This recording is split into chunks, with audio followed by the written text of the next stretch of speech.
I held the ivory envelope between my fingers like evidence. The paper was expensive, thick, with gold embossed letters that spelled out my brother Marcus's name, alongside someone I'd never met.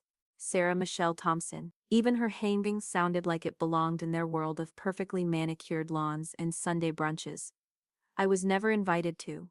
The invitation had arrived at my base address 3 weeks late. No phone call. No text asking for my current address. Just this formal piece of paper that felt more like a court summons than a family celebration. Commander Claire Ellison and guest. Guest. As if I had someone to bring. As if I belonged anywhere long enough to build those kinds of connections. To continue listening to this beautiful and special story, please leave your like and subscribe to the channel. Write your name and the city you're watching from so I can include a special greeting for you in a future story. I stared at my reflection in the small mirror above my desk. The woman looking back at me had learned to keep her emotions behind a wall of military precision. My hair was shorter now. Practical. My hands were steady. But my eyes still held the little girl who used to wait by the window for someone to remember she existed. The decision to attend wasn't about love or family duty. It was about closure. I needed to see what they'd built without me.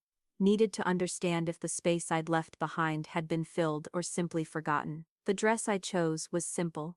Navy blue, conservative. Nothing that would draw attention or give them ammunition to whisper about how I'd changed. How the military had made me harder, more masculine. When I walked into my childhood home that morning, the smell hit me first. Lilies and vanilla candles. The scent of performance. Everything had been staged for photographs, for social media posts that would show the world how perfect the Ellison family celebration was. My mother barely looked up from arranging flowers. "You're early," she said.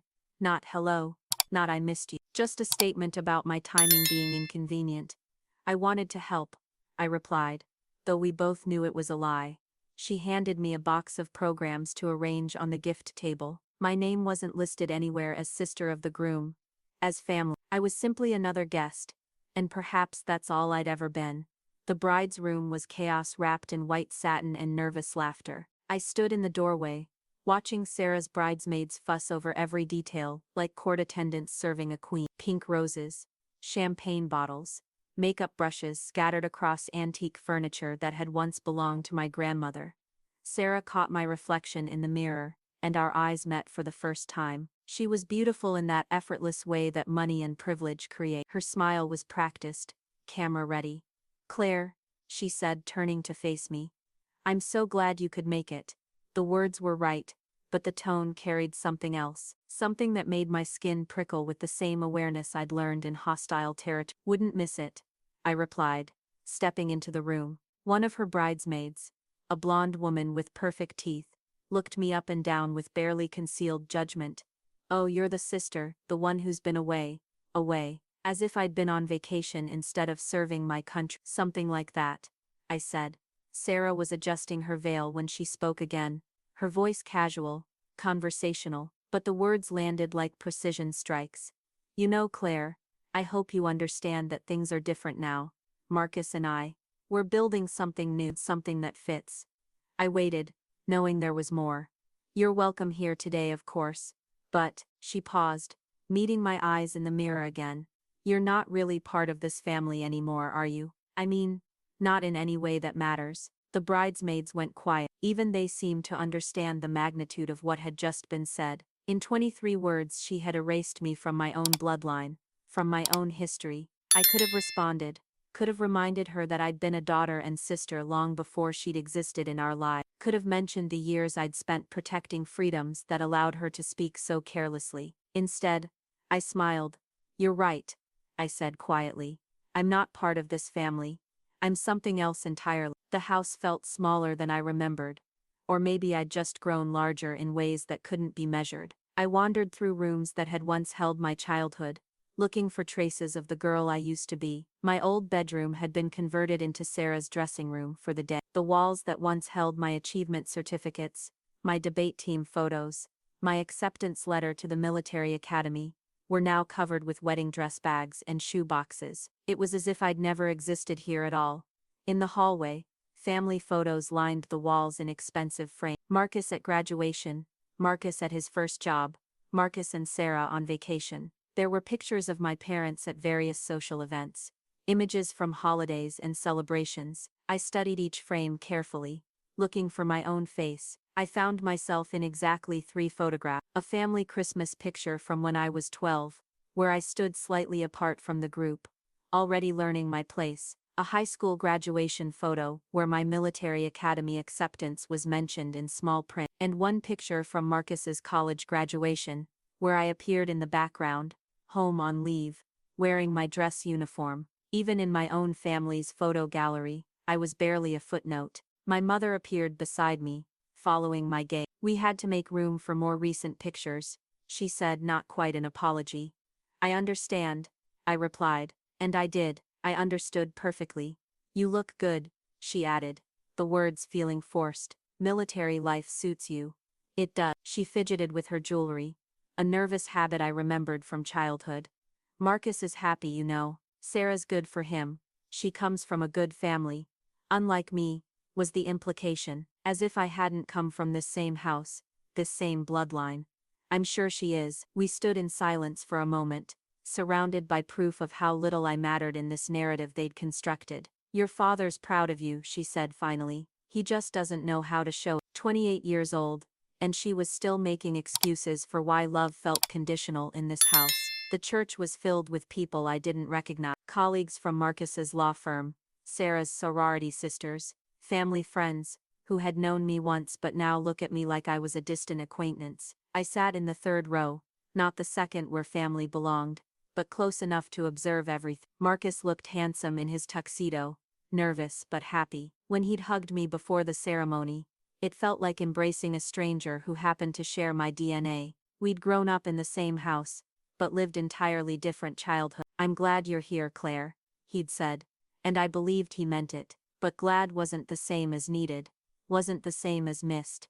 The music began, and bridesmaids floated down the aisle in pale pink silk. Then Sarah appeared, and even I had to admit she was radiant. My father walked beside her, having offered when her own father couldn't make the trip from Europe. Always the gentleman, always filling the roles that made him look good.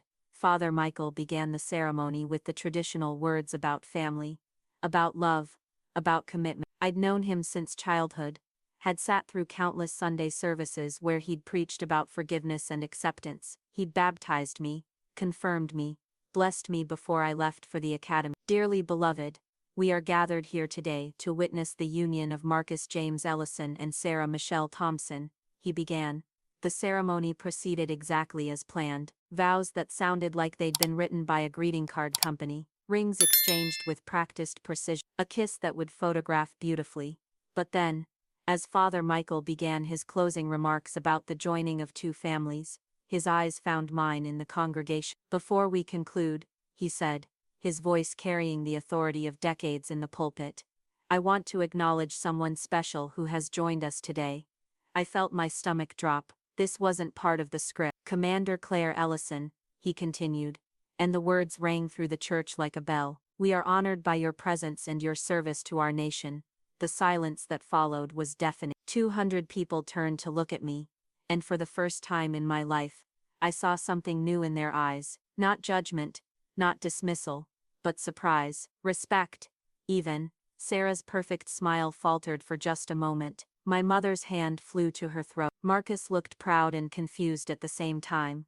"Commander," Father Michael continued, "would you please stand so we can properly honor you?" I had 2 choices. I could remain seated, let the moment pass, stay invisible as I'd been trained to do in this family, or I could stand and claim the space I'd earned through blood, sweat, and years of service they knew nothing about. I stood. The applause that followed was spontaneous, genuine. These strangers were clapping for something real, something earned, something I'd never had to explain or justify. When I sat back down, the woman beside me whispered, "Thank you for your service," and I felt something crack open in my chest. At the reception, everything changed. People approached me with questions about my career, my experiences, my life beyond this small town bubble. For the first time in my family's presence, I was interesting. I was valuable. I was seen. "Commander Ellison," said one of Marcus's law partners, I had no idea we had such distinguished company tonight. I found myself talking about leadership training, about international deployments, about the scholarship program I'd helped develop for underprivileged youth, stories I'd never shared here, because no one had ever asked. Sarah watched from across the room, her expression unreadable. The woman who had dismissed me hours earlier as irrelevant was now seeing me command attention in a way she never could. Military rank wasn't something you could buy, inherit, or marry into. It had to be earned. My father appeared at my elbow, drink in hand, smiling broadly for the first time all day. "There's my daughter," he announced to a group of his golf buddies. "Commander Ellison. I always knew she'd do great things." The lie was so smooth, so practiced, that I almost believed he believed it himself. These were the same men who'd been told for years that I was the difficult child, the one who couldn't find her place. "Dad," I said quietly, "you never mentioned my rank to any of them before." His smile never wavered. "Well, you never brought it up. As if it had been my responsibility to make them proud, my job to force them to acknowledge what I'd accomplished." Marcus found me during dinner, sliding into the empty chair beside me. The table was full of Sarah's friends, young women who'd married well and spent their days at yoga classes and charity luncheons. "I should have told them," he said without preamble. "About your rank. About what you do. I never know how to talk about military stuff." "It's not military stuff, Marcus. It's my life." He nodded, looking genuinely remorseful. "Sarah didn't know about what you've accomplished. I should have prepared her better." I watched his new wife holding court at the head table, every inch the perfect bride. "Would it have mattered?" "Yeah," he said, and I thought he might actually mean it. "It would have. But the damage was already done. The words couldn't be unsaid. The dismissal couldn't be taken back." I was learning that respect offered after the fact felt different than respect given freely. The band played music that belonged to other people's memories, love songs that celebrated unions I'd never witnessed, waltzes that marked celebrations I'd missed while stationed overseas. I stood at the edge of the dance floor, watching couples move together with the kind of intimacy that comes from shared history. Sarah had changed into her reception dress, something shorter, more playful. She moved through the crowd like she owned it, accepting congratulations and compliments with practiced grace. Every few minutes her eyes would find me, as if she was checking to make sure I was still there, still watching her moment. "Commander?" I turned to find a young man in military dress uniform, someone I didn't recognize. "Lieutenant James Morrison," he introduced himself. "I'm Sarah's cousin. I heard Father Michael mention your rank." Finally, someone who understood the weight of the title, the years of training and sacrifice it represented. "Lieutenant," I acknowledged. "What's your assignment?" We talked shop for a few minutes, comparing bases, deployment stories, the strange experience of being military in civilian spaces. It felt like speaking my native language after years of translation. "Can I ask you something?" he said eventually. "Why didn't anyone mention your service before tonight? I mean, Commander that's serious rank." I glanced across the room at my family, all smiles and celebration now that their secret was out. "Sometimes people only see what they want to see," I said. He followed my gaze and seemed to understand immediately. "Family's complicated. Family's everything," I corrected. "That's what makes it complicated." Sarah materialized beside us, champagne glass in hand, smile sharp as glass. "Jamie," she exclaimed, kissing her cousin's cheek. "I see you've met our commander." The way she said it, with just enough emphasis on our, made it clear she was reclaiming ownership of the narrative. "Actually," Lieutenant Morrison said, "I was just thinking how lucky Marcus is to have such a distinguished sister-in-law." Sister-in-law, the title hung in the air between us, and I watched Sarah's face as she processed the implications. She'd married into this. I'd been born into it. No matter what she said about family, no matter how she tried to write me out of the story, some connections couldn't be severed by will alone. "Lucky," she repeated, the word tasting strange in her mouth. "Excuse me," I said to both of them. "I need some air." The church courtyard was quiet, lit by string lights that cast gentle shadows on old stone walls. I sat on a bench that had probably witnessed decades of wedding celebrations, baptism parties, funeral gatherings, life in all its complicated forms. I wasn't surprised when my mother found me there. "You're missing the party," she said, settling beside me with the careful movements of someone wearing expensive shoes. I needed a break. We sat in silence for a while, listening to the muffled sounds of celebration from inside. Music, laughter, the clink of glasses toasting a future I wasn't part of. I owe you an apology, she said finally. I waited, knowing this moment had been building for years. We should have told them about your rank, about what you've accomplished. We should have been prouder. Should have, I repeated. But you weren't. It's not that we weren't proud, Claire. It's that we didn't understand military life, what it means, what it takes. It's so far from our world. I know, I said. That was the point. She flinched at that, and I saw her recognize the truth in it. I'd chosen a life that would take me as far from this feeling as possible. Sarah's young, my mother continued. She doesn't understand family dynamics yet. The things she said earlier were honest. I finished, maybe more honest than anything anyone said to me in years. That's not true, isn't it? I turned to face her. When was the last time you called me? Not texted about logistics or holidays, but actually called to see how I was doing. The silence stretched between us, filled with the weight of years and missed connections. We thought you were busy, important things, important work. We didn't want to bother you. I was never too busy for family, Mom. I was just waiting for family to remember I existed. I watched her process this, saw the moment she understood what I'd been carrying all these years. The photos, she said quietly. You noticed. Hard to miss. We can change that. We can do better. Can you? I asked. Or will you go back to forgetting I exist the moment it becomes convenient? She didn't answer immediately, and I respected her for that. At least she was considering the question seriously. I don't know, she said finally, but I'd like to try. It wasn't a promise, but it was honest. And after a lifetime of pretty lies, honesty felt like progress. Back inside, the reception was reaching its peak. The cake had been cut, the first dances completed, and now it was time for speech. Marcus stood at the microphone, champagne glass raised, looking every inch the successful young attorney he'd become. Friends, family, thank you all for being here tonight to celebrate Sarah and me, he began. Looking around this room, I see the people who have shaped our lives, who have loved us, who have made us who we are. His eyes found mine across the room, and for a moment, I saw the brother I remembered from childhood. Some of you have known me my whole life. You've watched me grow up,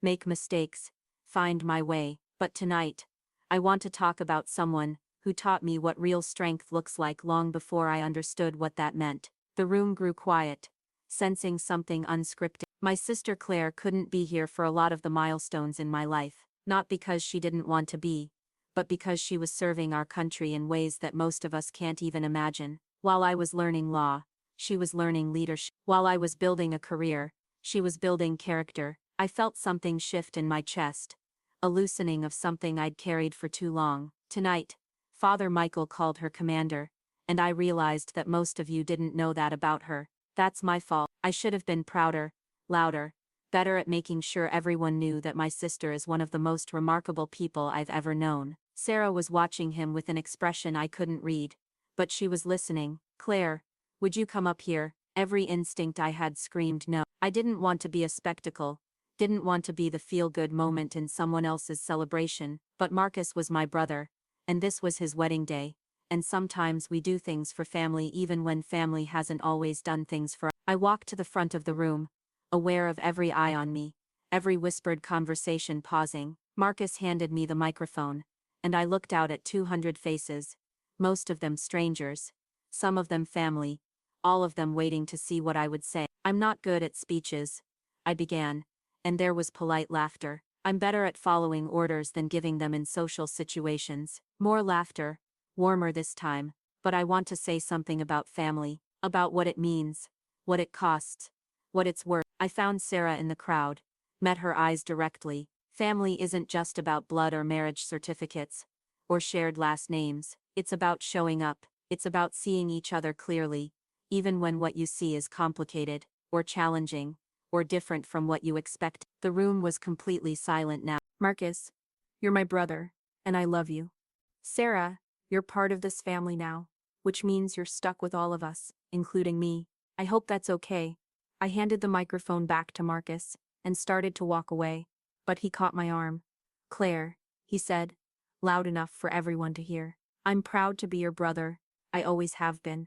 I'm sorry if I didn't make that clear before tonight. The applause that followed was different from before. It felt like forgiveness, like possibility, like a door opening that had been closed for too long. 3 hours later, the reception was winding down. Elderly relatives were making their goodbyes. The younger crowd was transitioning to after-party mode, and I was calculating how gracefully I could make my exit. Sarah found me collecting my purse from the gift table. Claire, wait. I turned, expecting another polite but pointed conversation about boundaries and expectations. Instead, she held out an envelope with my name written on it in careful handwriting. I wrote this during the ceremony, she said. After Father Michael, after everything. I took the envelope but didn't open it immediately. I need to apologize, she continued. What I said earlier, about not being part of the family, that was wrong. It was cruel. It was honest, I said. You were being honest about how you saw me. No, I was being insecure. I was being threatened by something I didn't understand. She glanced around the room, then back at me. I spent weeks planning this wedding. Every detail, every guest list, every seating chart. I wanted everything to be perfect. And then you walked in, and everyone was talking about you, asking about you, and I realized what? That I'd been so focused on becoming part of this family, that I didn't bother to learn about the family I was joining. She paused. That letter explains better than I can right now. I looked down at the envelope, then back at her. You don't have to read it now, she said quickly, but I hope you will, eventually. Sarah, yeah? Welcome to the family. Her smile was different this time, smaller, but more real. Thank you, Commander. I drove home that night with the unopened letter on my passenger seat, feeling lighter than I had in years, not because everything was fixed, not because wounds had been magically healed, but because something had shifted, something had begun. I opened Sarah's letter the next morning with coffee and sunrise, in the quiet of my small apartment near the base. Her handwriting was careful, thoughtful, the kind of penmanship they probably taught at expensive school. Dear Claire, I'm writing this during your brother's wedding ceremony, which probably tells you something about my state of mind right now. I should be focused on the vows, on the moment, on becoming Mrs. Ellison. Instead, I can't stop thinking about what I said to you earlier. I told you that you weren't part of this family, and I need you to know that I was wrong, not just mistaken, but fundamentally, completely wrong. I've spent months learning about Marcus, about his childhood, about his parents, about family traditions and inside jokes and shared memories. But somehow, in all of that learning, you were always presented as the absent sister, the one who chose something else, the one who... Nobody told me about Commander Ellison. Nobody told me about your achievements, your service, your sacrifices. When Father Michael said your rank out loud, I saw 200 people discover something about you that your own family had kept quiet. That's not your failure.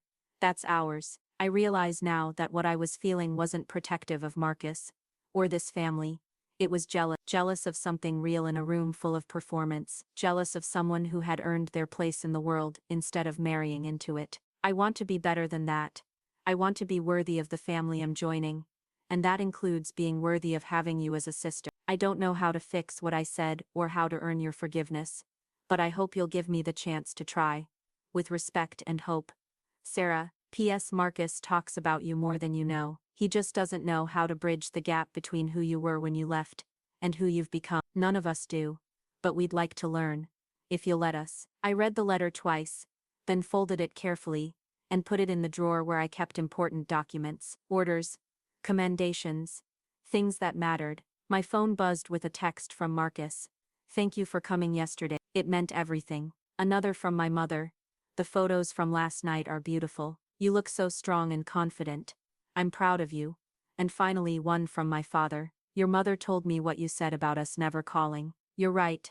I'm calling you this afternoon. Hope that's okay. I set the phone down and looked around my apartment. Small, efficient, everything in its place. The life of someone who had learned to travel light, to not expect too much space or attention or permanence. But maybe it was time to expect a little more. Maybe it was time to believe that family could be something other than a word that meant obligation and disappointment. Maybe it could mean seeing each other clearly, accepting what is while working toward what could be. Maybe it was time to let them try. I picked up my phone and typed back to Marcus. It meant everything to me too. To my mother, I'm proud of who we're all becoming. And to my father, this afternoon is perfect, I'll be here. Outside my window, the sun was fully up now, casting long shadows that would shorten as the day progressed. New light, new possibilities, new ways of seeing the same old landscape. I was still Commander Ellison. I was still the daughter who had chosen a different path, who had built a life outside their understanding. But maybe, just maybe, I was also something else now. Maybe I was family.